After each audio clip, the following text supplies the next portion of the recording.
Obrigado, desculpa o horário especial. Obrigado também para a gente da minha aula de partículas. Mas isso aqui é uma aula de partículas. A primeira coisa que eu quero dizer é que, como sempre, esse seminário vai ser gravado. Não vocês. Mas se vocês perguntam alguma coisa, você está dando um consentimento implícito para ser gravado. Não tem nada a ser. Hoje temos a grande honra de fazer a Amélia dá um país, perdoa ele, um país onde tem um livro do mestrado. Não sei se todo mundo vai entender. Ele fez doutorado no Instituto de Física de Partículas de Lisboa. Fiz postdoc em Kingston, onde trabalhou no Salvador do Museu, e agora trabalho na Alma Lisboa. Eu também me membro correspondente do CERN, também tem uma colaboração no laboratório do Gran Sasso. Também tem, sim. Também não gosta. Ele vai falar na física e dos experimentos. Muito obrigado pela introdução, Jorge, e muito obrigado a todos por gostarem. Um obrigado especial à Ana e ao Héctor por me terem convidado a vir pela primeira vez em Campinas, e seguramente vai ser a primeira de muitas.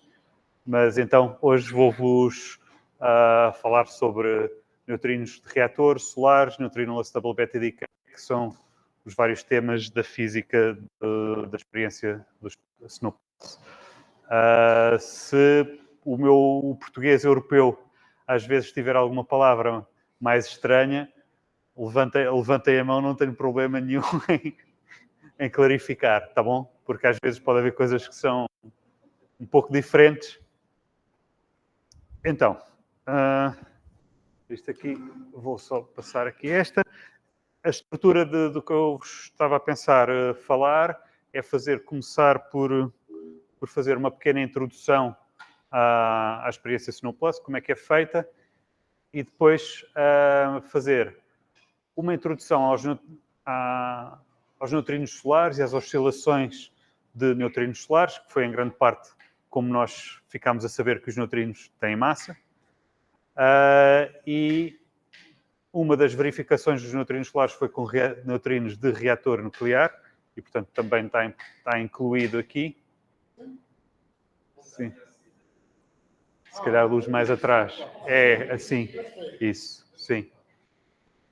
E aí vou falar sobre os resultados que SNOWplus já tem neste momento. Eu falei destes resultados na conferência em Milão.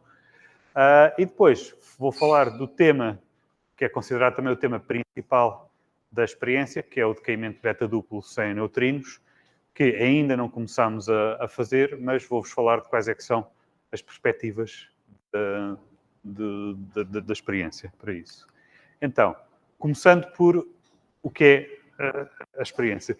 É uma reutilização de uma experiência que já funcionou antes, que é o Sudbury Neutrino Observatory, mais conhecido como SNOW.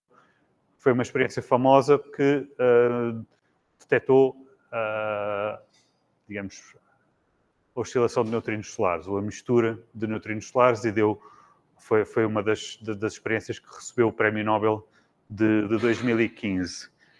A experiência SNOW tinha um alvo de água pesada, já vos vou falar, mas dentro de um balão de acrílico, está aqui, este AV, tem 12 metros de diâmetro. Portanto, vocês imaginem um prédio de 4 andares, mas de forma esférica, com acrílico. No SNOW tinha lá dentro água pesada, a água em vez do hidrogênio era deutério, e agora o SNOWplus tem 3 materiais. Começou por ter simplesmente água lá dentro, isso já foi a primeira fase que já acabou.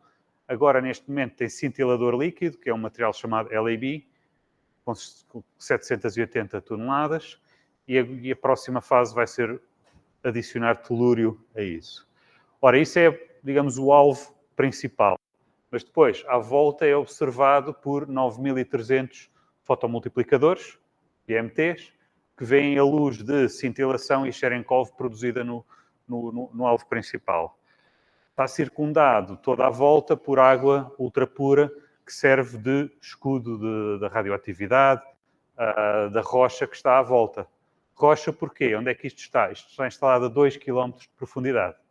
Uma mina ativa no Canadá, mina de níquel e de cobre, mas temos que ir 2.000 metros de profundidade a direito, 25% de pressão a mais, e, portanto, isso serve para escudar, para diminuir os raios cósmicos. Temos apenas 70 muões por dia no detector todo, mas estamos circundados de rocha. A rocha também tem atividade, por isso precisamos da água pura. Outras coisas aqui. Há aqui um sistema de cordas que sustenta este balão de acrílico, mas também o puxa para baixo. Porquê? Porque este cintilador tem uma densidade mais baixa do que a água, então a tendência é para ele flutuar. Então nós temos que o amarrar ao chão em baixo. O cintilador também tem que ser muito limpo, em termos de radioatividade, e, portanto, temos também todo um sistema de purificação. Qual é que é? Pronto, como vos disse, a física principal, o objetivo de física principal é o decaimento beta duplo sem neutrinos. Eu vou-vos falar disso mais à frente, e isso é o que faremos quando juntaremos o telúrio. Entretanto, antes de ter o telúrio, nós podemos fazer neutrinos solares, neutrinos de reator, geoneutrinos, temos resultados já nisto tudo, e também, bem, se houver uma supernova, nós cá estamos para observar. Ok? Pronto. Daqui a pouco já vos vou falar mais sobre Snowmass, mas então primeiro queria-vos falar um pouco sobre os tais objetivos de física e então a introdução à física de neutrinos solares e de reatores. Então, produção de neutrinos no Sol. O Sol, nós sabemos hoje, o modelo estabelecido para a produção de energia do Sol é a fusão de hidrogênio em hélio. Cada hélio liberta 2 neutrinos. Podemos calcular o fluxo de neutrinos na Terra com base na energia que nós vemos produzida pelo Sol. E há 2 tipos de reações. Isto são reações que são em cadeia, não é só nós termos 4 prótons e dá um hélio, não, é toda uma sequência de reações chamada PP chain. Para estrelas que são mais antigas ou maiores, há também o ciclo chamado ciclo CNO. E a razão do ciclo CNO tem muito a ver com o tamanho da estrela. Portanto, nós neste momento pensamos que o PP chain domina para o Sol, é dominante. E aqui vocês veem, portanto, qual é uma das previsões disto? É que nós temos um grande fluxo de neutrinos de baixa energia, chamados PP, que são os neutrinos em que nós temos 2 prótons a colidirem um com o outro e a formarem um deutério. E essa é a reação base, sem a qual isso não poderia ser até o mais dominante, mas são de baixas energias. Depois, na sequência das cadeias, nós produzimos boro 8, e esse boro 8 já decai com uma energia mais elevada, vai até 15 MeVs, tem um fluxo muito mais baixo, mas a energia é importante, porque permite que haja um certo tipo de detectores, os detectores chamados de Water-Cherenkov, que os consigam detectar. E depois há aqui uma série de outras componentes intermédias, inclusive estas a tracejado, que são as do ciclo CNO, okay? Que, como disse, não é muito menos importante que o PP, mas também existe. Okay? Há aqui o único que ainda não foi medido é esta componente aqui de mais alta energia. As medições de neutrinos solares já começaram desde há muito tempo, desde os anos 60. Começaram na mina de Homestake, nos Estados Unidos. Já agora é a mesma mina onde a experiência de UNE vai começar também agora a ser instalada. E foi usado um chamado método de radioquímica, em que nós expomos uma grande quantidade de cloro aos neutrinos, e os neutrinos fazem a transmutação do cloro para argon, e nós detectamos o argon. O mesmo método foi usado depois, mais tarde, em Itália e também na União Soviética, com experiências parecidas, mas com gálio, que tem um limiar de energia um pouco diferente, e o limiar de energia, vocês veem que é suficiente, é importante porque lá está, o de cloro não era sensível a estes do PP e os de gálio já são. Okay? E também houve uma experiência de Water-Cherenkov, como o Kamiokande, em que simplesmente estamos a observar dispersão elástica dos neutrinos com os eletrões e ir observar a radiação de Cherenkov formada no detector Kamiokande. Aqui vemos este gráfico, vemos em função da data, e vocês podem ver aqui as datas, são 25 anos de observações, e esta é a taxa de produção do argon a partir do cloro. E a média, ao longo desse tempo todo, está aqui. Estas unidades que são, bem, aqui temos átomos por dia, e aqui Solar Neutrino Units, que é um equivalente. Qual é que é o problema? O problema é que isto era o que se observava e isto era o modelo solar. Portanto, havia uma discrepância muito grande. O mesmo em relação à experiência Water-Cherenkov, que media este, agora aqui é um espectro de energia, media este espectro médio de energia, o modelo solar prevê isto. Ok? Então, o chamado problema dos neutrinos solares, que demorou durante muito tempo, é que temos aqui estas barras a várias cores, que eram as previsões dos modelos solares. Os modelos solares previam esta taxa de observações, mas as observações das várias experiências com cloro, com água e com gálio estão aqui a azul e estavam todas bastante abaixo. Não só, mas um dos problemas principais é que a razão entre experiência e teoria era diferente consoante os alvos. Na altura havia, até pelo menos ao início dos anos 90, ainda estavam muito... havia muitas dúvidas sobre os resultados experimentais. Não fizeram bem a calibração da experiência, não sabem bem as secções eficazes de captura no cloro ou nisto ou naquilo, ou até a temperatura no interior do Sol poderia ser ligeiramente mais baixa e, portanto, a taxa de produção dos neutrinos solares poderia ser um pouco mais baixa. O problema não ia dar este rácio tão mais pequeno. Este rácio deveria ser maior, estes deviam ser todos mais próximos. Então, a dependência em energia não era esta observada. E, portanto, a explicação astrofísica, digamos assim, começou a entrar, de facto, a ter problemas a partir do momento em que se observaram estes três alvos. Então, qual é que era a alternativa em relação à explicação astrofísica? A oscilação de neutrinos. Okay? A oscilação de neutrinos é um fenómeno de física de partículas em que nos diz que, bem, nós produzimos o neutrino num estado próprio da interação fraca, ou seja, um weak eigenstate, e o estado próprio da interação fraca, neutrino do eletrão, neutrino muon, neutrino do tal. No entanto, a propagação, portanto, o neutrino propaga-se da superposição de estados próprios de massa. E esse aí, para simplificar apenas a dois sabores, neutrino 1, neutrino 2. E, portanto, a ideia é que nós temos dois tipos de estados de sabor, estados de massa.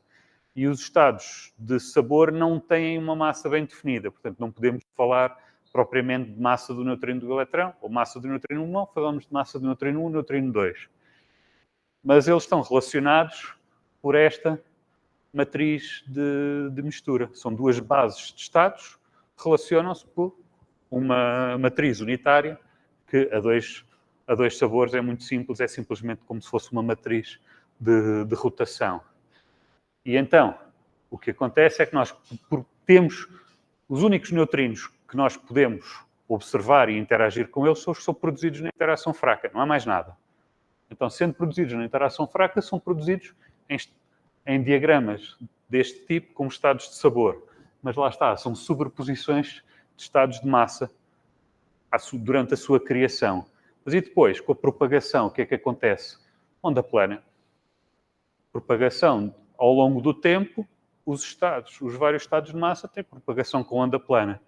Isso quer dizer que eu depois, de uma certa altura, um certo tempo, uma certa distância, eu posso ir calcular a probabilidade de oscilação como sendo o bracket entre o µe e o µ1t, o µ2t, não é? E vou ter aqui este termo desta fase. Ora, esta fase é diferente para massas diferentes.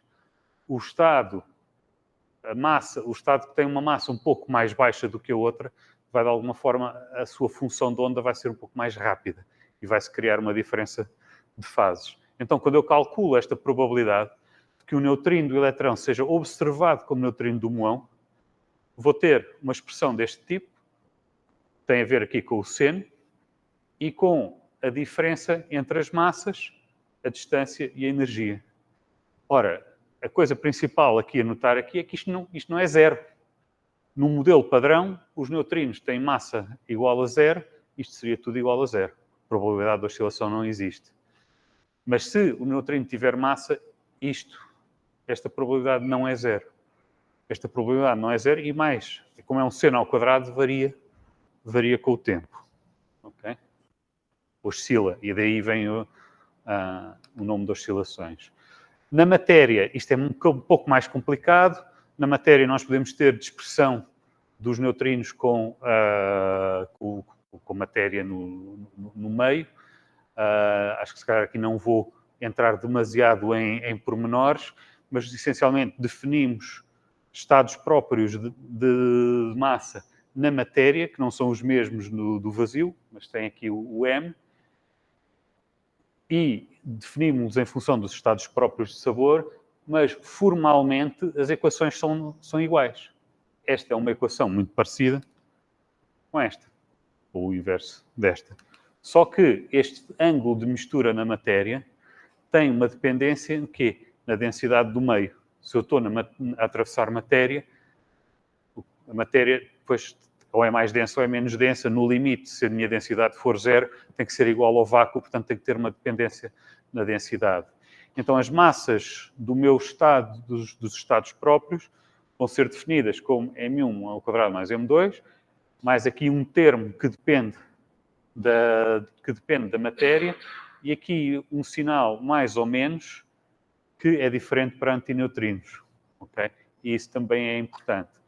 Isto para a massa e aqui também para o ângulo. Então, duas coisas interessantes aqui é que há uma ressonância. Este aqui é um menos, e portanto, quando o A for igual a isto aqui fica 1, fica o valor máximo. E portanto, mesmo que o meu ângulo de mistura no vazio seja muito pequeno, eu posso ter um ângulo de mistura no vazio que é muito maior e, portanto, aumentar muito o efeito. E, além disso, o ângulo de mistura vai depender do sinal do ΔM ao quadrado. Se eu só tiver isto, eu posso ter, se o ΔM ao quadrado for positivo ou negativo, não interessa. Eu tenho aqui um quadrado, não interessa. Mas como tenho este termo, isto vai depender do sinal de ΔM ao quadrado. Eu estou-vos a dizer isto porque, por exemplo, para Dune é importante, é o que faz com que Dune seja sensível à ordem das massas dos neutrinos, é exatamente este tipo de termo. Mas pronto, isso seria outro seminário, outra coisa. No Sol, isto é muito importante para os neutrinos solares.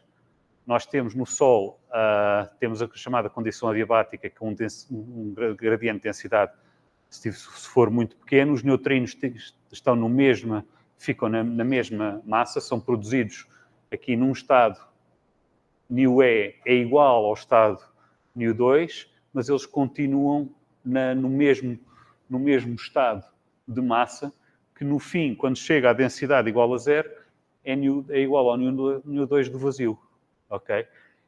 Então, eles têm que ser produzidos no µ2, porque no início, claramente, µ2 tem que ser igual a µe. Isto tem a ver com nós termos aqui uma densidade muito grande e vai ser igual a µe. Mas eles vão sair já como um estado próprio de massa, ou seja, nas oscilações de neutrinos solares, nem são oscilações. É um efeito de transição em que os neutrinos saem do Sol num estado próprio de massa. E se eles saem do Sol num estado próprio de massa, já não oscilam, porque já não há diferenças de fase.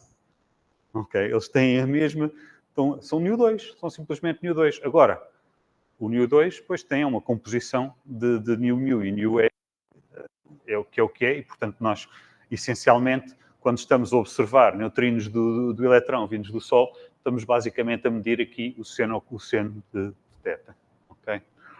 Na Terra também é importante, mas se calhar menos para a parte dos neutrinos solares, portanto acho que vou passar adiante, senão não tenho tempo. Pronto, isto era a teoria que nós tínhamos para explicar os neutrinos solares, mas então era preciso demonstrar. E a experiência SNOW, que foi antes de SNOW+, foi a que foi feita exatamente para demonstrar isso. O detector exatamente igual, mas no centro, lá está, tinha a tal água pesada com deutério. Qual é que é a importância de ter deutério? É que temos estas duas interações que são únicas em SNOW. Não há nenhuma outra experiência a ter estas interações. Portanto, o deutério é um próton e um neutrão juntos, e esta é uma reação de correntes carregadas que vai transformar o neutrão num outro próton. Okay? E para conservação de carga tem que ser produzido um eletrão e, portanto, a experiência vai observar a radiação de Cherenkov produzida pelo eletrão. Esta reação, sendo de correntes carregadas, como os neutrinos solares são de baixa energia, isto só pode acontecer para neutrinos do eletrão. Neutrinos de muão, com energias de até 15 MeVs, não podem fazer reações de correntes carregadas porque o muão tem 100 e tal MeVs de energia e, portanto, isto só é possível, no caso de neutrinos solares, para neutrinos do eletrão.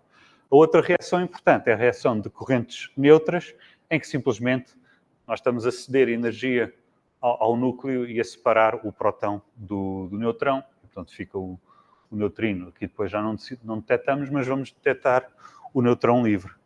A vantagem desta reação é que tem a mesma secção eficaz para todos os sabores de neutrinos. Neutrino do eletrão, muão e tal, exatamente igual.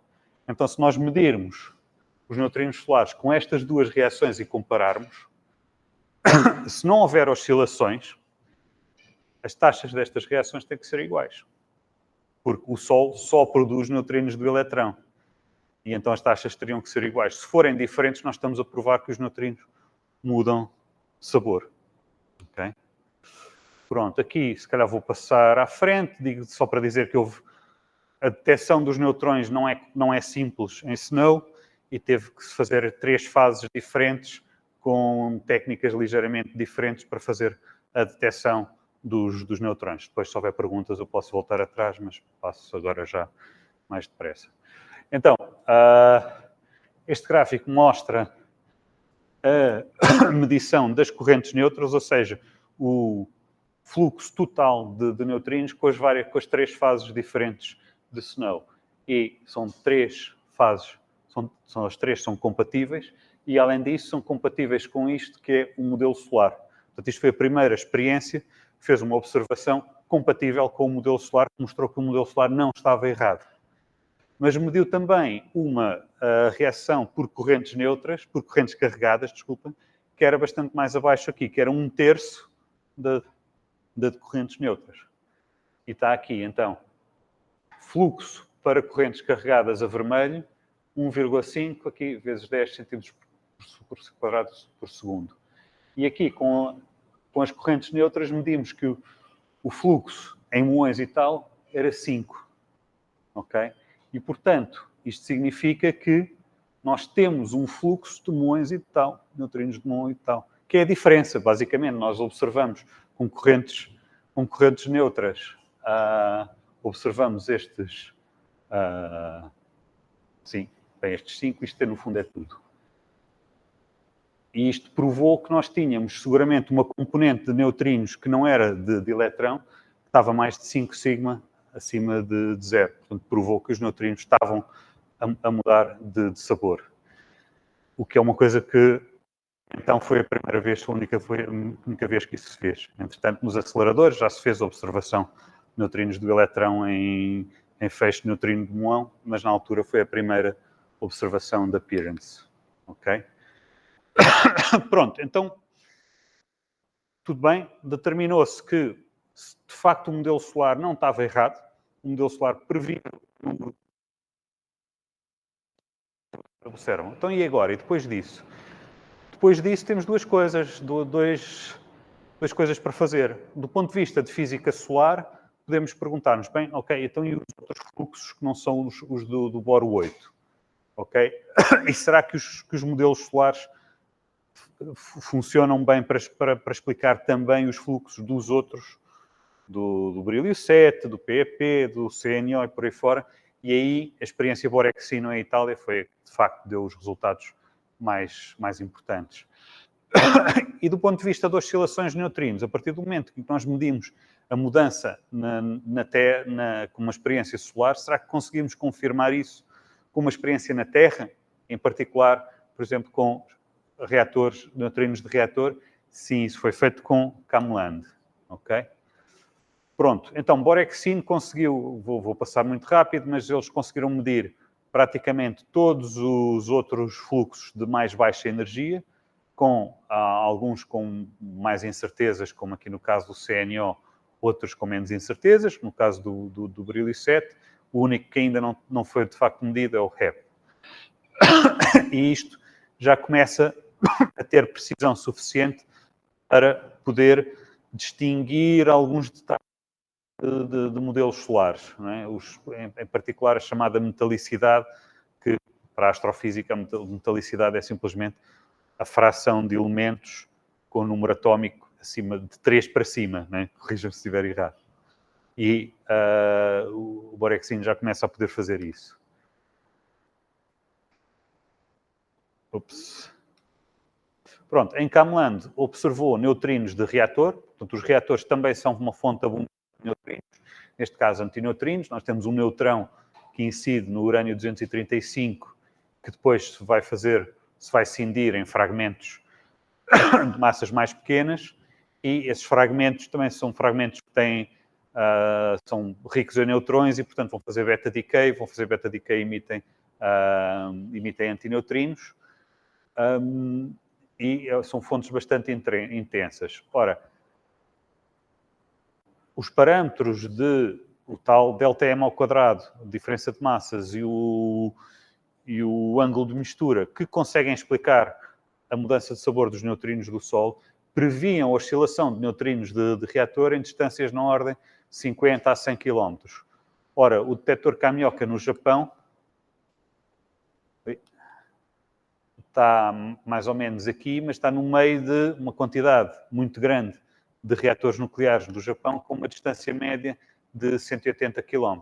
E, portanto, a distância era grande e, portanto, o fluxo era baixo, no entanto, o detector era muito grande e conseguiu observar, de facto, oscilações, e aqui mesmo oscilações a função sinusoidal. Nós vemos aqui os dados apresentados em função da distância a dividir pela energia e vemos que isto segue mesmo uma oscilação, e aqui são os dados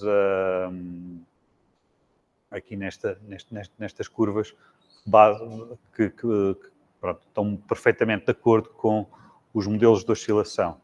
Então, começamos a poder fazer física de partículas, física de neutrinos e comparar esses modelos.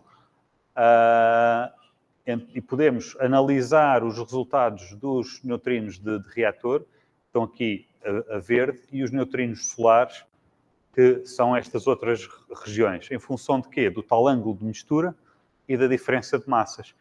E a coisa principal, o resultado principal, que é espetacular, é que são compatíveis.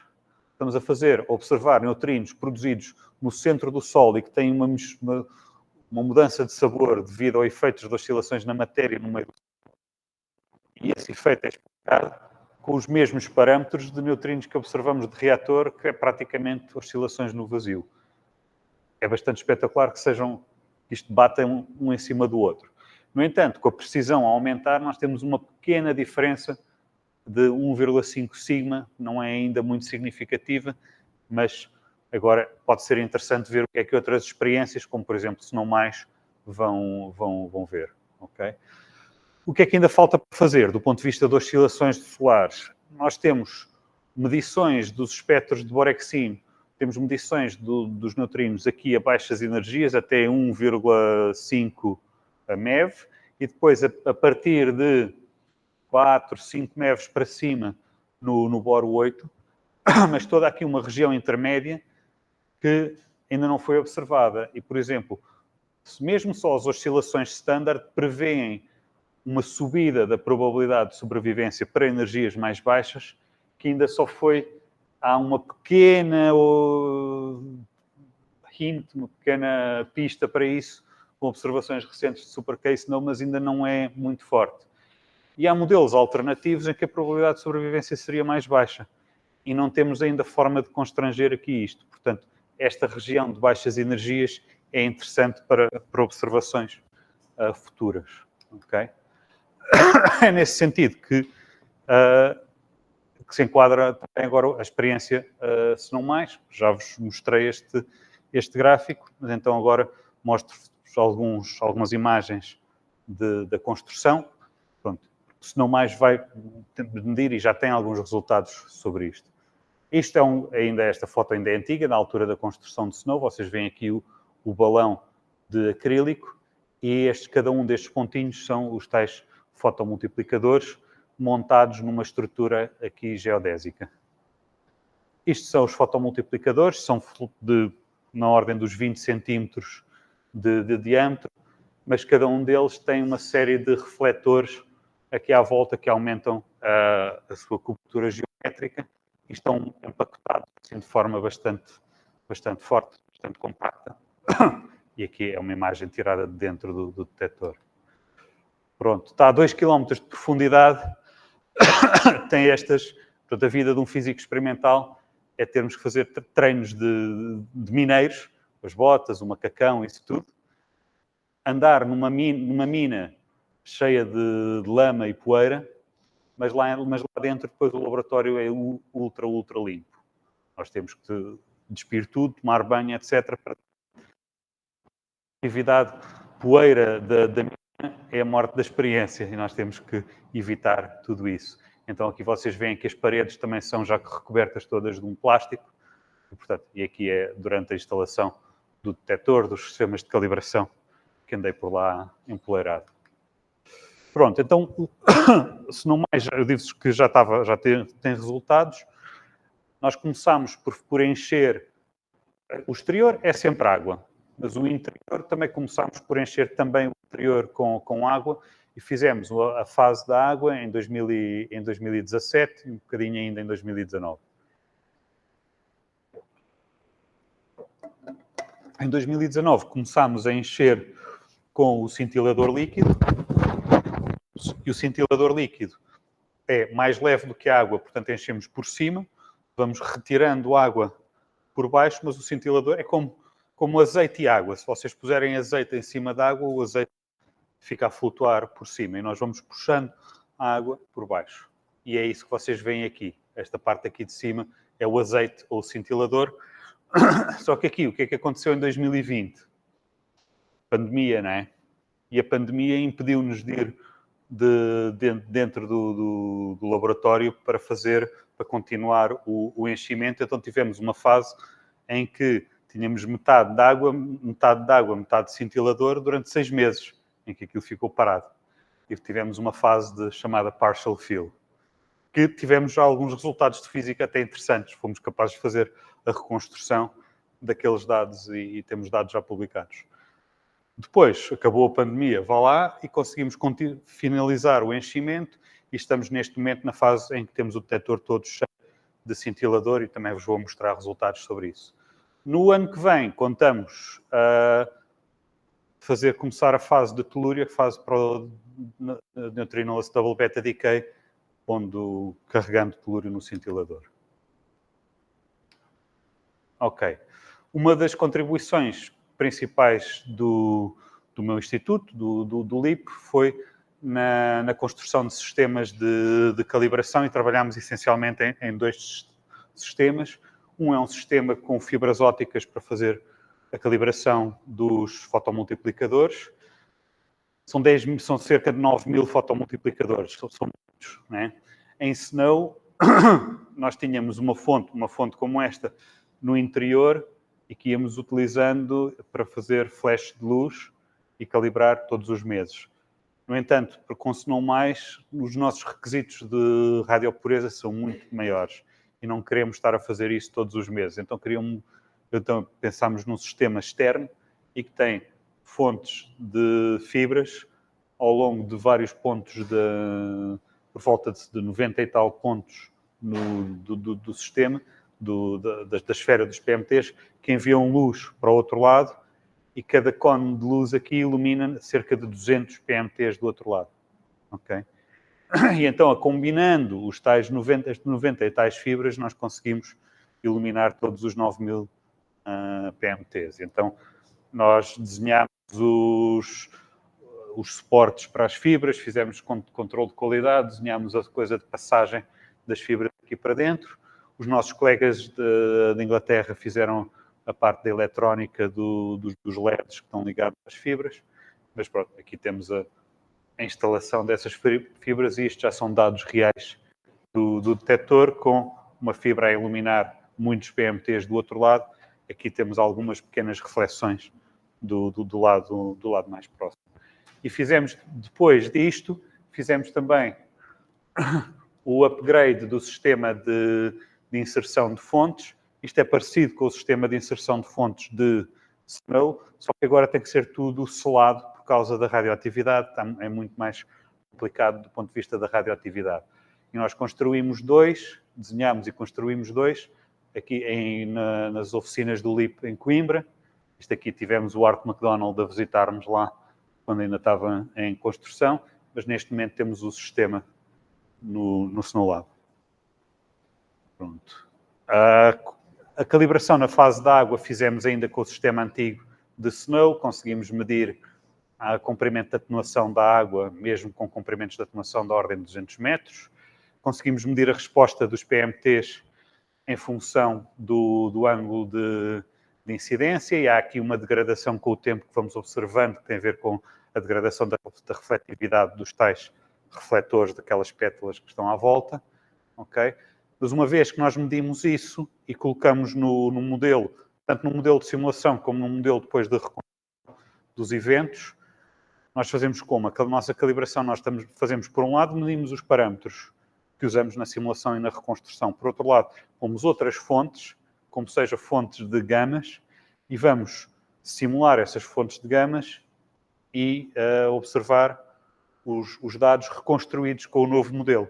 E então fazemos a razão entre dados e Monte Carlo, aqui em função da posição radial da fonte, para os vários eixos possíveis. Portanto, estes pontos cobrem todo o volume do interior do detector, e vocês veem aqui que o spread destes pontos é bem menor do que 1%, na ordem de 0,6%. Então, conseguimos fazer uma calibração muito precisa do detector. Okay? Pronto. Com base depois nessas calibrações, medimos os chamados external backgrounds, que são a radioatividade que emite gamas à água externa, o acrílico, os PMTs, são tudo coisas que emitem gamas. E na fase da água nós podemos medir também a direcionalidade dos eventos, isso ajuda-nos a constranger os backgrounds. E medimos todos os backgrounds ou ao nível nominal, que era o que já estávamos à espera, ou um bocadinho mais baixo. No caso em que medimos mais baixo é porque o que estávamos à espera eram limites. Pronto.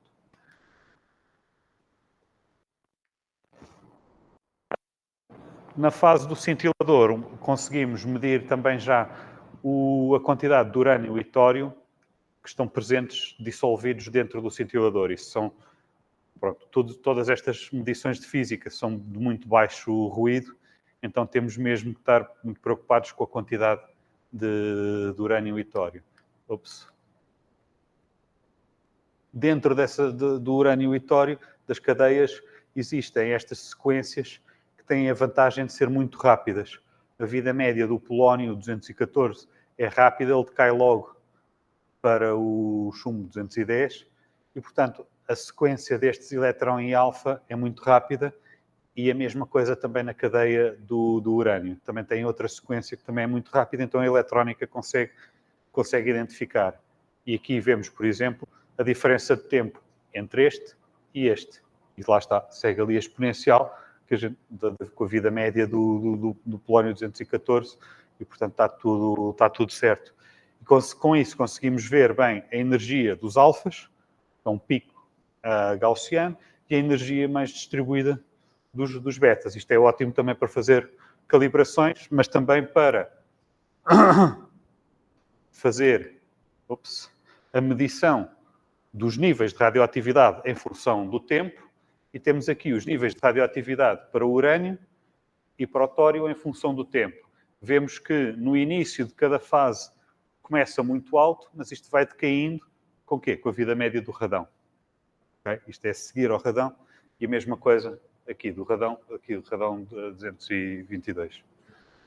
E isto vai estabilizar num nível que é o nível que é alimentado pelas impurezas do próprio cintilador, mas este nível já é muito baixo, já é na ordem dos 5 vezes 10 a menos 17. Não é tão bom como a melhor experiência do campo, que é a Borexine, mas é perfeitamente bom e é dentro dos nossos níveis.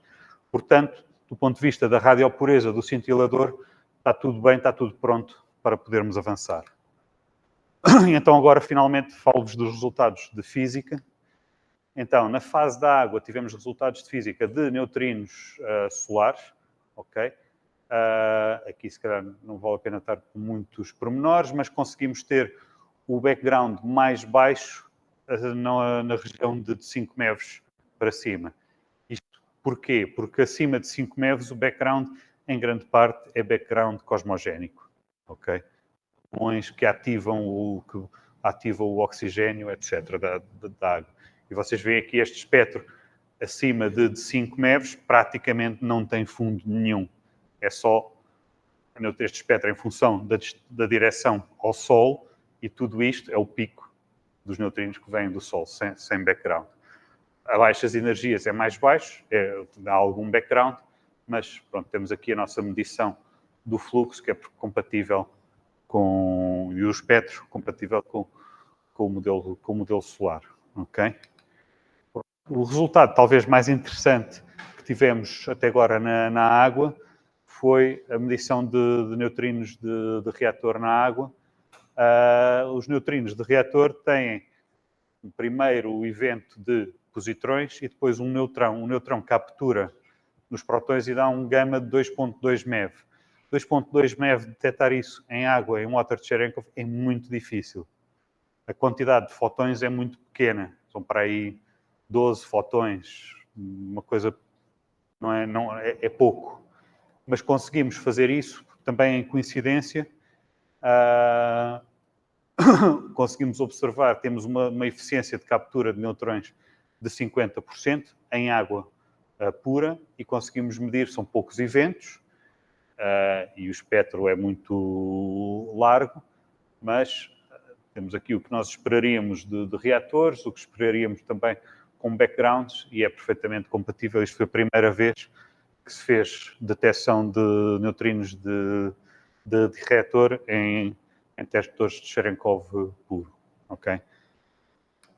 Pronto. No cintilador, um resultado também muito interessante foi ainda obtido naquela fase inicial, onde estávamos ainda sem estar o detector completamente cheio, e também tínhamos uma quantidade pequena de flúor. O flúor é aquilo que dá mais fotões de cintilação, e, portanto, tínhamos um light yield razoável, mas também não demasiado grande, o que nos permite fazer uma separação e identificar os fotões de Cherenkov, que esses não dependem da quantidade de flúor, e os de cintilação, que eram um pouco mais baixos, e então a razão sinal-ruído entre e cintilação não era tão má. Os fotões de Cherenkov estão aqui a um determinado ângulo, ok? E com tempos também são mais cedo do que os fotões de cintilação. Portanto, aproveitando estas diferenças de o ângulo mais bem definido e o tempo também mais cedo, podemos fazer a primeira determinação evento a evento de neutrinos solares, de direção de neutrinos solares com cintilador.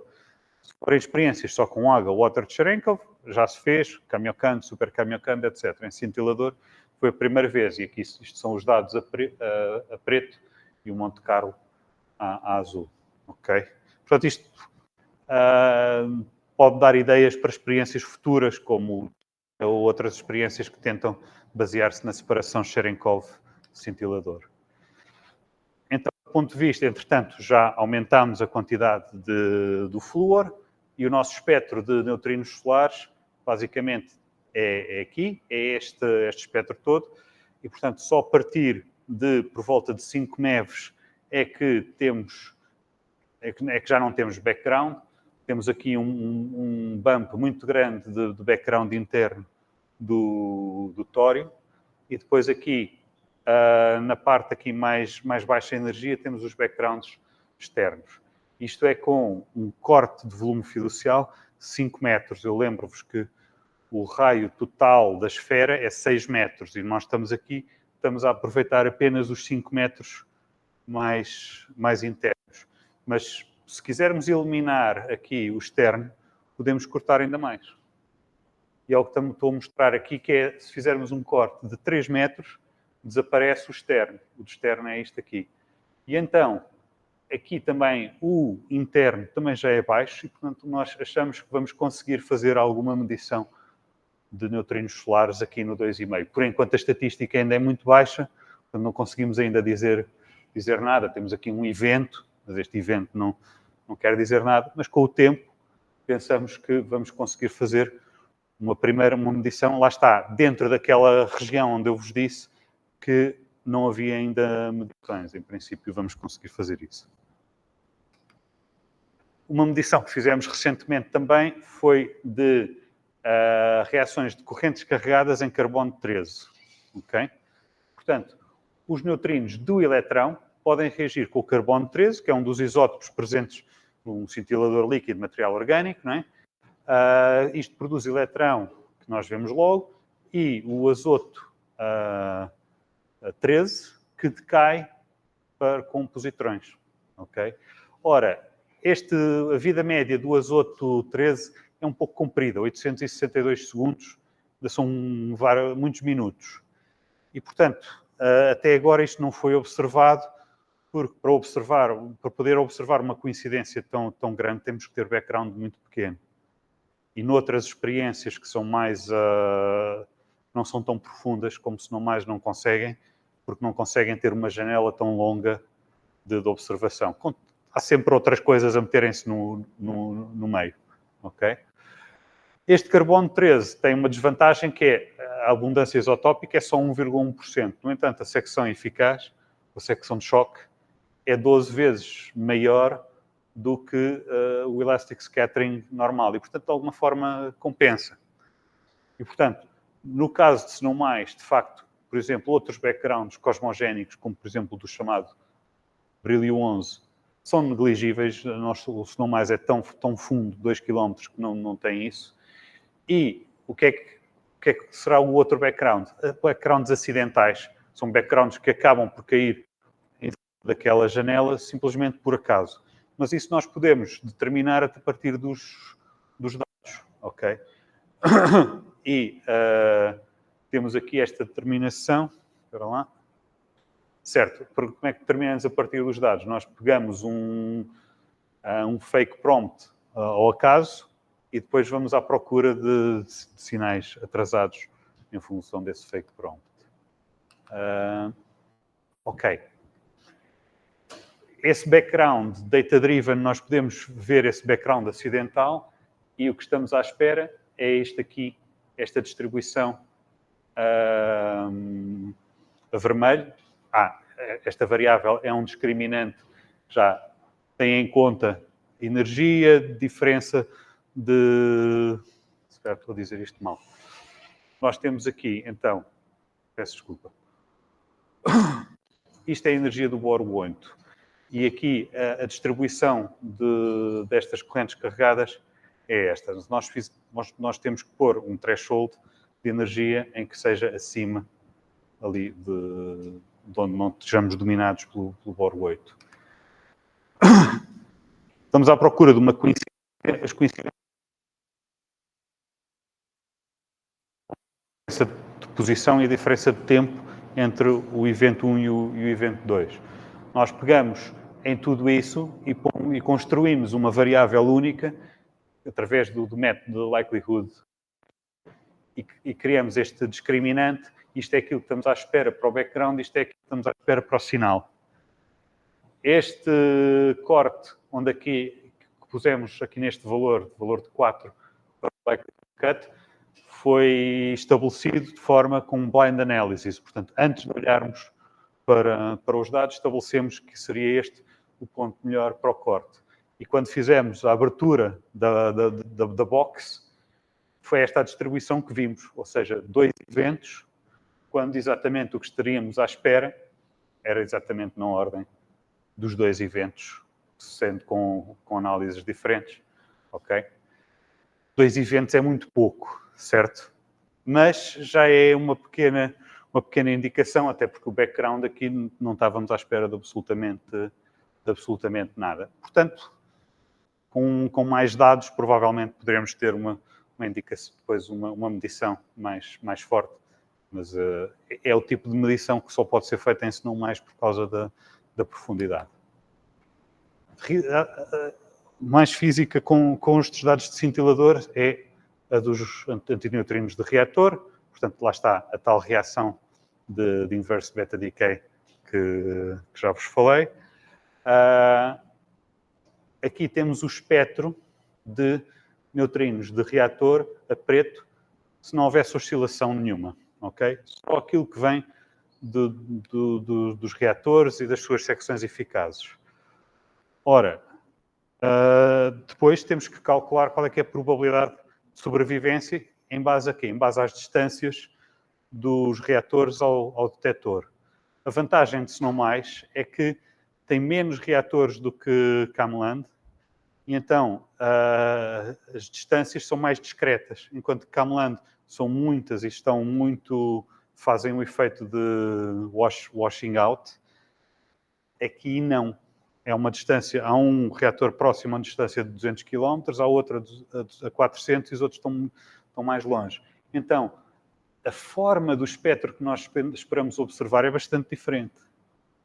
Tem features muito sharp, tem picos e vales muito bem distintos. Não é uma batata como em Camelland. Então, eu disse-vos, né, que havia aquela tensão de 1,5 sigma entre Solaris e Camelland. É? Ora, Solaris mais Camelland daria em Snow mais este espectro azul. Se for apenas os neutrinos solares, Super Kamiokande, etc., seria o espectro vermelho. E são muito diferentes. Apesar disto ser 1,5 sigma, para Snow mais a diferença é muito grande, lá está por causa destas baselines serem diferentes. Portanto, temos o potencial de poder dizer alguma coisa. Aqui, este gráfico mostra os resultados da fase ainda partial fill, estatística muito baixinha, aqui vocês veem mas está mais compatível com termos oscilações do que com não termos oscilações, que é esta cinzento. Isto acabamos de submeter para o EPJC. Aqui, uma coisa que vocês veem é que temos um background alpha-N muito elevado. Este background aqui é muito elevado. Isso tem a ver com termos muito polónio 210, 85 Hz, é muito. Mas uma vantagem é que isso vai decaindo ao longo do tempo. E, portanto, nos dados mais recentes, já temos bastante menos. Okay? E, portanto, nos dados mais recentes, o espectro já tem um aspecto bastante melhor. E conseguimos medir os reatores os neutrinos de reatores e também ter alguma indicação aqui,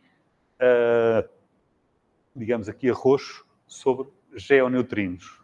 Os geoneutrinos são produzidos pela radioatividade no interior da Terra e nós medimos 64, mais ou menos 44 Terrestrial Neutrino Units. Não me perguntem agora exatamente o que é que isto é, mas pronto, o fluxo, a medição ainda é muito pouco precisa, mas é a primeira medição na América do Norte. As únicas outras medições que há são no Japão e em Itália, onde também o fluxo de geoneutrinos esperado é um pouco diferente. Aqui esperamos um fluxo maior, porque a crosta terrestre é bastante mais espessa na América do Norte. Mas, mesmo agora, se olharmos apenas para os dados de neutrinos de reator e analisarmos em função das oscilações, podemos fazer um fit dos parâmetros delta-m ao quadrado e seno ao quadrado de θ. O seno ao quadrado não temos grande sensibilidade. Vocês veem que aqui a curva de sensibilidade é praticamente plana. No entanto, para delta-m ao quadrado não é. Este ponto é o ponto do PDG, que é essencialmente dominado por Kamland, e este é o solar. Portanto, isto é a tal diferença de 1,5 sigma entre o best fit solar. E este é se não mais. E, portanto, já começamos a fornecer algumas indicações de que estamos mais de acordo com Kamland do que com o best fit solares. E, portanto, nossa medição está neste momento a reforçar a tal tensão de 1,5 sigma, que eventualmente agora não sei, se calhar já está um bocadinho mais de 1,5 sigma por causa da nossa medição. Okay? Pronto, isto são os resultados que temos até agora. Okay? Para o ano vamos pôr o telúrio e vamos então tentar medir neutrino double beta decay. O interesse, quanto tempo é que eu ainda tenho? É? Posso falar um bocadinho mais? Ana, como é que achas? Pronto, se não vou mais depressa também, ok? Pronto. Um dos problemas da física de partículas que nós temos é que os fermiões que nós conhecemos, as suas massas estão distribuídas aqui, as dos neutrinos são, neste momento, isto até já está desatualizado, nós sabemos que são pelo menos aqui abaixo deste nível. E, portanto, temos um gap de 1, 2, 3, 4, 5, 6, 7 ordens de grandeza, onde não há nada, onde não há nenhum fermião elementar. É verdade que aqui, entre o eletrão e o top quark, também há várias ordens de grandeza. Mas ordens de grandeza onde há muitas outras partículas no meio. Aqui não há nada. Porquê? Porquê é que os neutrinos estão aqui? Bem, as massas destas partículas todas, nós neste momento já sabemos que vêm do Higgs, e é uma previsão do modelo padrão, é que a massa das partículas está fortemente relacionada com o acoplamento, ou seja, a força da sua interação com a condição das experiências do LHC, muito clara. Pronto, então nós dizemos, no caso dos neutrinos, nós podemos estender esta curva, esta reta, até massas muito baixas, muito menores do que um elétron-volt, porque se os neutrinos forem de Dirac, o seu acoplamento, a sua interação com o Higgs, também é correspondentemente muitas ordens de grandeza abaixo das interações com o Higgs das outras partículas. Isto é possível. Agora, simplesmente, mas não explica nada. Continuamos então, e porquê que este acoplamento do Higgs é tão mais baixo do que todos os outros? No caso de Dirac, ou seja, ficamos sem essa explicação. No caso de neutrinos de Majorana, podemos ter explicações alternativas para porque é que podemos ter acoplamentos com o Higgs maior e explicações alternativas para porque é que a massa é pequena. E, portanto, a procura da diferença entre neutrinos de Dirac e de Majorana é muito interessante, porque pode fornecer este tipo de explicação. Isto leva à nova física e, além disso, pode ser útil para explicar a assimetria matéria-antimatéria no universo. Okay? Como é que nós podemos medir a massa de neutrinos? Bem, uma das formas é olhar para o universo. Em larga escala,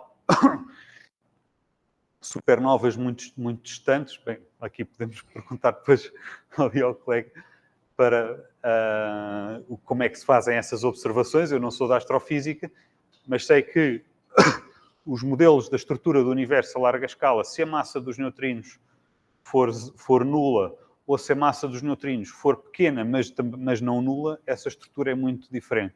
E, portanto, as pessoas que fazem cosmologia observacional conseguem medir a massa dos neutrinos ou ter constraints muito fortes com medições deste tipo.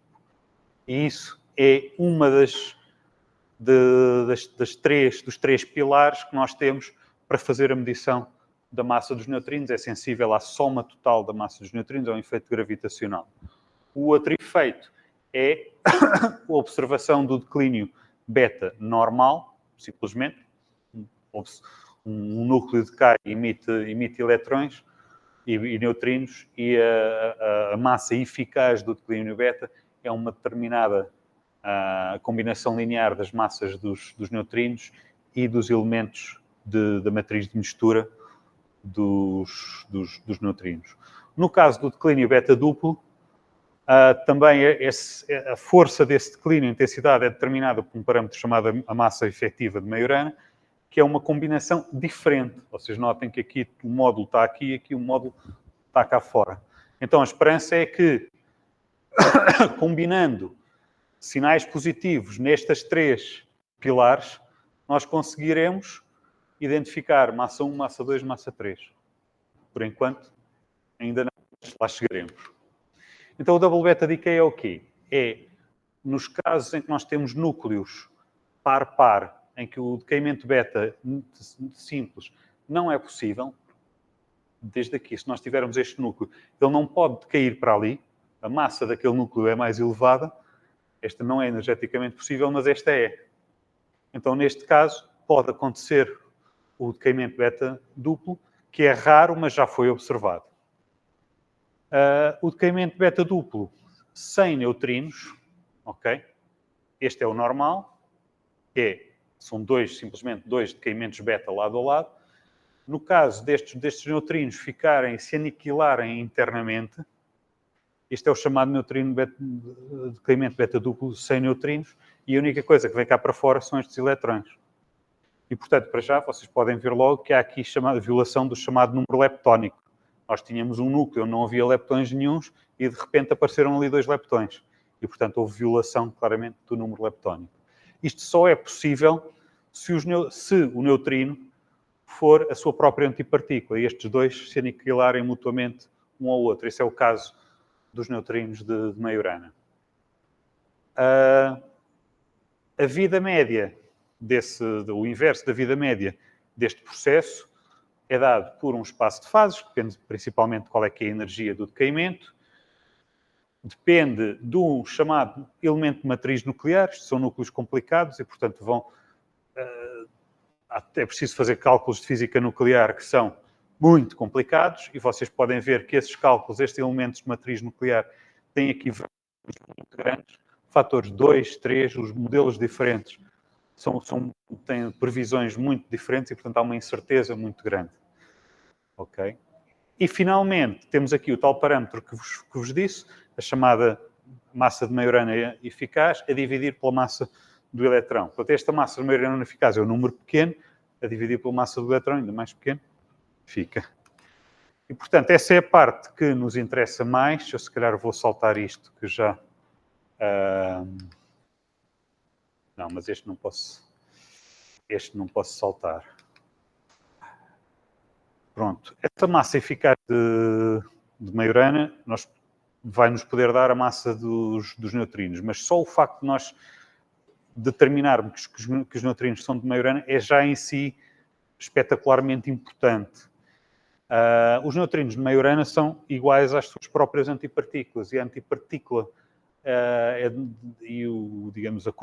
dada por este operador da conjugação de carga, psi-c, e, portanto,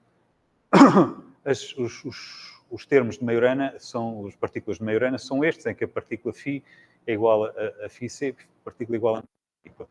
A sua massa, em termos dos mais gerais possíveis, é dada por uma fórmula deste tipo. Eu não vou falar, se calhar, perguntas, podemos ir mais depressa.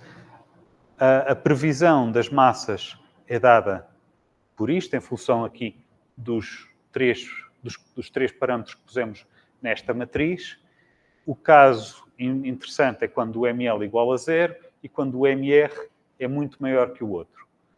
Pronto. O MD, o caso interessante é quando o MD, que é a massa de neutrinos de Dirac, que é a componente de neutrinos de Dirac, seja de que ordem de grandeza? Da ordem de grandeza do Higgs, do W, do Z, ou seja, da interação eletrofraca, portanto, 10 a 2G. E o MR, se o MR for numa escala de energia muito, mas muito, muito elevada, como 10 a 15, que é a escala das teorias de grande unificação, em que a força forte interseta com a força eletrofraca, a previsão é que a massa, a massa M1 seja da ordem de 10 milielectrons-volts, que poderá ser, de facto, a massa dos neutrinos leves. Portanto, esta fórmula aqui é o chamado Seesaw Mechanism, que explicaria o porquê que as massas dos neutrinos são tão pequenas, com base na existência de uma massa muito elevada, que seriam neutrinos muito pesados, que nós não observamos, mas que também são bem justificados por causa das teorias de Guth. Portanto, nada disto está determinado, obviamente, mas é uma hipótese que é muito interessante e que nos faz, e que uma das previsões desta teoria é que os neutrinos sejam de Majorana. Não é? Se os neutrinos forem de Majorana, não prova isto. Mas se os neutrinos não forem de Majorana, isto podemos riscar. E aqui, para continuar na parte ainda da motivação e fazer uma pequena ligação com Dune também, é que a leptogênese, ou seja, a assimetria entre matéria e antimatéria no universo, pode ser possível com a chamada violação de CP, de uma simetria de carga, ao mesmo tempo da simetria de paridade, que é a inversão das coordenadas espaciais, com os 3 parâmetros que existem no modelo de oscilação de neutrinos, que é a fase de Dirac, ou seja, a chamada fase delta-CP, mas no caso dos neutrinos serem de Majorana, existem também outras 2 fases. Em geral, quem fala em Dune esquece sempre essas 2 fases, esse alfa 2,1 e esse alfa 3,1 são sempre varridas para fora. Mas se eles forem de Majorana, está lá. Então, se nós fizermos como fazem as pessoas à Dune e esquecermos o alfa 2,1 e o alfa 3,1, temos violação de CP apenas pelo delta CP. E então, como é que, para podermos explicar as observações que nós temos do universo, Big Bang Nucleosynthesis, Cosmic Microwave Background, ou seja, aquilo que nós observamos hoje em dia, que é, nós temos 10 à nona vezes mais fotões do que bariões, para explicarmos esse rácio, nós precisamos ter um delta-CP na ordem de 250 graus. E se tivermos, conseguimos explicar. É isto. O leptogênese de Dune vai à procura disto. E se Dune não ver nada? Se vir aqui 0? No problem. Se nós tivermos delta-CP igual a 0 e alfa 3,1 igual a 0, estas fases também são fases de violação de CP, as fases de Majorana. E, portanto, nós podemos explicar a simetria matéria-antimatéria se virmos uma massa de neutrinos de Majorana aqui, mais ou menos nesta região. Ou seja, o que eu quero dizer aqui é que as experiências de double beta decay, no fundo, também são experiências de violação de CP. Ok? Pronto. E, portanto, eu acho que é por isso que eu estou nas duas. Eu quero ter um pezinho aqui, um pezinho ali e jogar e apostar dos 2 lados. Ok? Pronto. Então, aqui esta parte vou passar, se calhar, mais depressa. A parte da procura experimental pode ser feita com vários tipos de núcleos. Temos que ir à procura de um piquinho. Nós vamos observar a massa, a energia somada dos eletrões, porque nos neutrinos, se não são emitidos, não levam nenhuma energia, toda a energia disponível está num único piquinho, enquanto que o double beta decay com neutrinos é uma coisa mais contínua, vamos à procura daquilo. Há várias técnicas experimentais, mas eu vou-me focar na técnica do cintilador líquido, se não mais com telúrio. Nós precisamos ter uma quantidade muito grande de isótopo. O detector, se não mais, é grande e os detectores de cintilador líquido são grandes. Então, se nós pusermos 1,3 toneladas, nós pusermos 0,5% de loading, ou seja, 0,5% da massa do cintilador for telúrio, isso, num detector tão grande, dá 1,3 toneladas de telúrio. Para vos dar a ideia, as experiências que atualmente têm na ordem de 200 kg de germânio, 200 kg de telúrio, ou 700 kg de xenon é a melhor neste momento. O cintilador é purificável, tem detectores grandes e dá para fazer aquela fiducialização que eu vos mostrei que era importante nos neutrinos solares. 3 metros conseguir reduzir o fundo externo todo, depois no double beta decay também é importante. Portanto, juntamos ácido telúrico com um composto butadiol e fazemos aqui um outro composto que é solúvel em cintilador líquido e, portanto, podemos fazer isso, fazemos isso debaixo da terra, onde também fazemos a purificação do cintilador e ele é bastante transparente. Está aqui um diagrama dos vários passos, mas já vou diretamente aqui para a sensibilidade e estou mesmo já quase a acabar. Aqui, este mostra a importância de podermos fazer a fiducialização. Isto é as contagens em função da posição no detector. Portanto, isto são as regiões mais externas, estas regiões mais internas. E aqui a vermelho temos aquilo que estamos à espera através dos fundos externos. E o sinal é isto. E, portanto, é claro que estamos a deitar fora uma grande quantidade, mas temos aqui uma zona sem fundos externos. Isto é o que estamos à espera se os neutrinos tiverem uma massa de 100 milieves. A vermelho está o sinal de neutrinoless double beta decay. Aqui a castanho, os neutrinos solares. E a verde e a azul, etc., os backgrounds, a cinzento, o 2 neutrino beta decay. O importante aqui que vocês vejam é que o número de contagens por ano é na ordem de 10. Portanto, é mesmo very, very, very low, very rare events, ok? Se nós conseguirmos ter este tipo, atingir estes backgrounds, e em grande parte já os atingimos, os é que não sabemos o que é que são. Os solares também sabemos bem o que são, este também não há grande dúvida. Aqui já medimos uma boa parte, falta depois do tório e do urânio que vem com o próprio telúrio, mas já medimos uma boa parte. Se conseguirmos fazer isto, vamos ter uma sensibilidade da ordem de 2 vezes 10 há 26 anos, com 3 anos de contagens. Isto é muito parecido com as melhores limites atuais. Contamos também fazer pedidos de financiamento para triplicar a quantidade de telúrio em relação ao que temos e, portanto, com 1,5% loading, teremos 7,4% e, portanto, isso já vai ser um pouco melhor.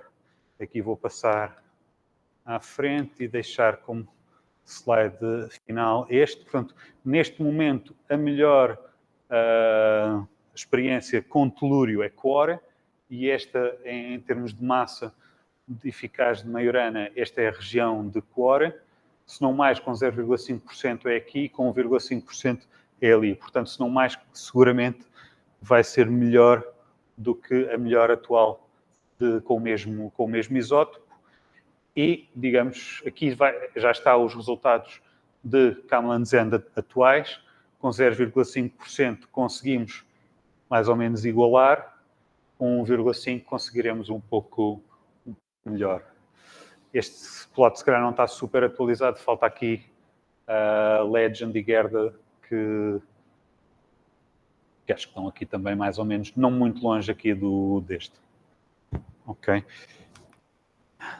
Pronto, aqui para coisas mais do futuro, mas ok, isso deixo para se houver algumas perguntas e como já estão muito atrasado, fica só aqui a imagem da colaboração. Obrigado.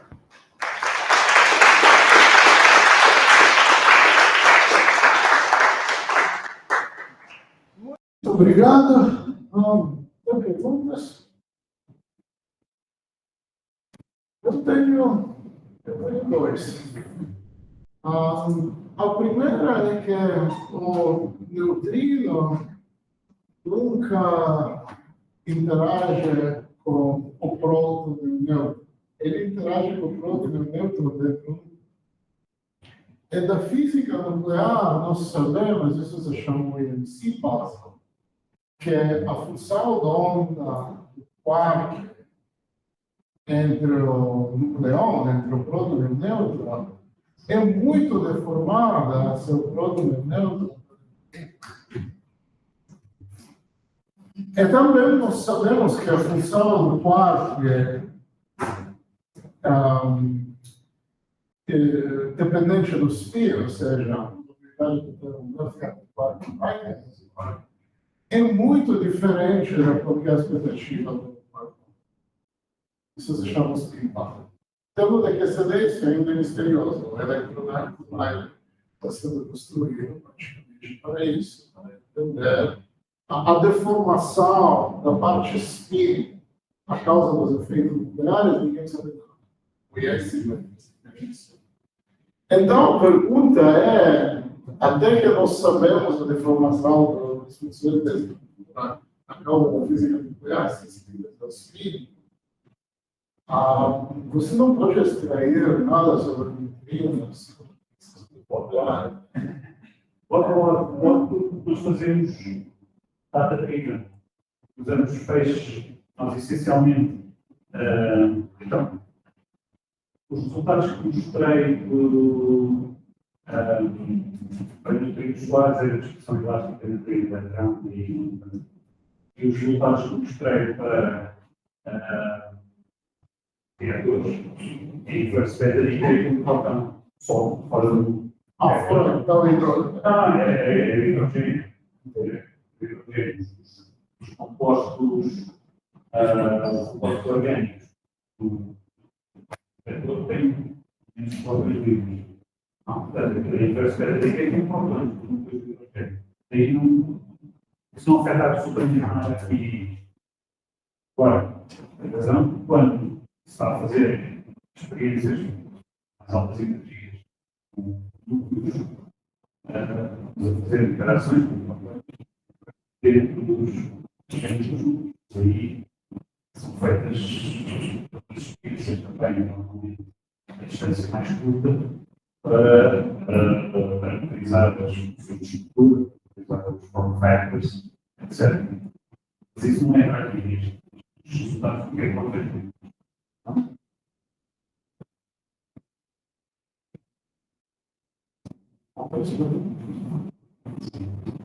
é que você pode falar alguma coisa sobre a capacidade de detectagem do supernova? Sim. Acho que não tenho nenhum slide. Acho que o slide. 780 toneladas.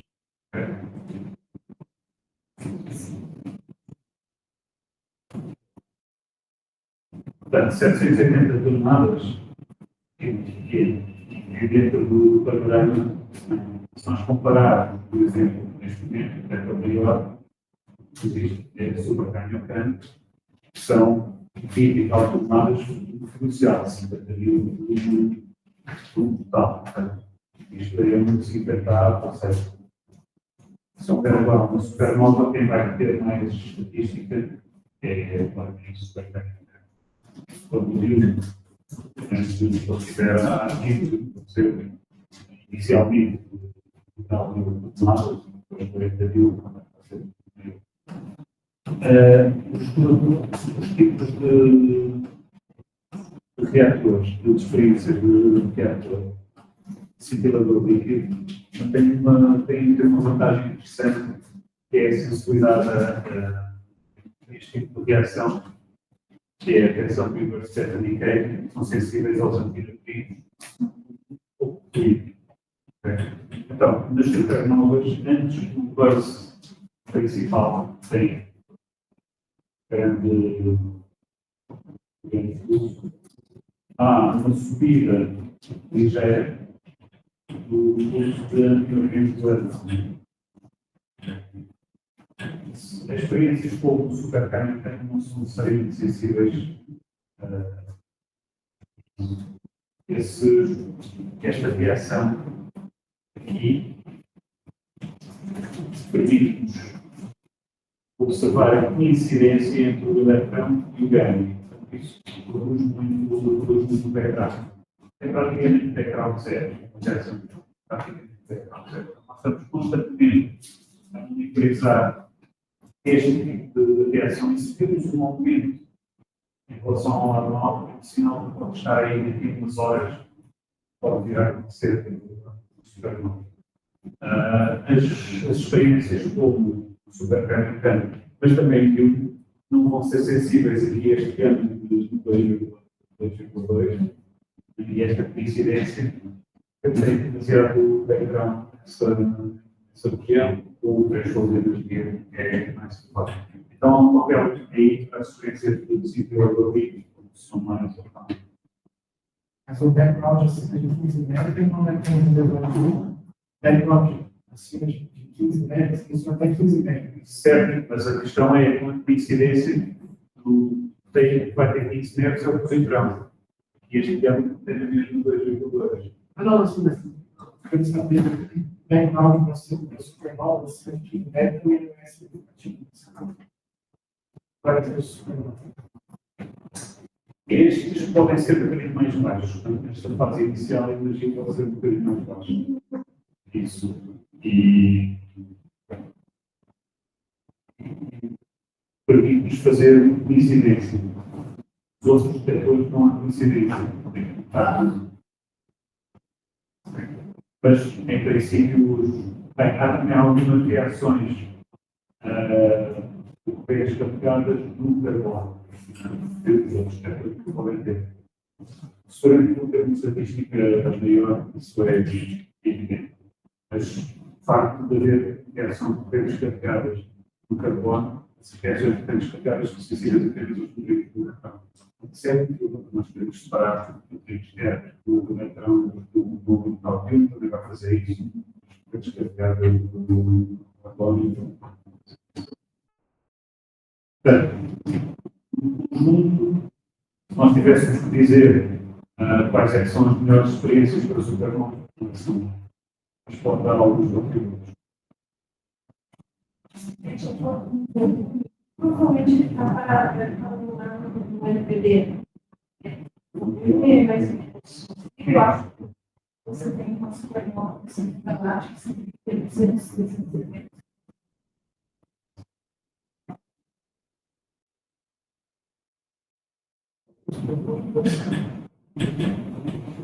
Então, Existe, na verdade, tem que dizer, foi pensado, não foi pensado, falar. Sim. São comer, Então, o seu argumento é mais que outro. Tem um flashpoint, ou seja, a temperatura qual o seu argumento se incendeia é mais baixa. O lado é mais seguro, desse ponto de vista. Então, para fazer uma experiência num ambiente e os 2 km de profundidade, o seu argumento é. Outra coisa muito importante é a compatibilidade com o rio, a compatibilidade química. O seu desenvolvimento de contato com o acrílico não vai atacar tudo. O nylon não há problema, como é que se usou o nylon? Se nós quiséssemos mesmo usar o seu desenvolvimento, depois podíamos usar dentro do acrílico e isso resolvia-se. Mas o problema é apenas a questão de segurança das viagens. lá tem que lá. Sim, Sim, sim. O mais importante é a segurança.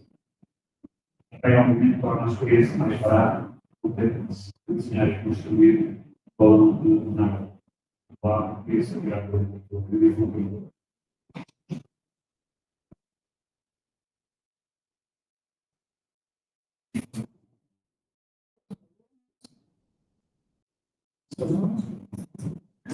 Muito obrigado.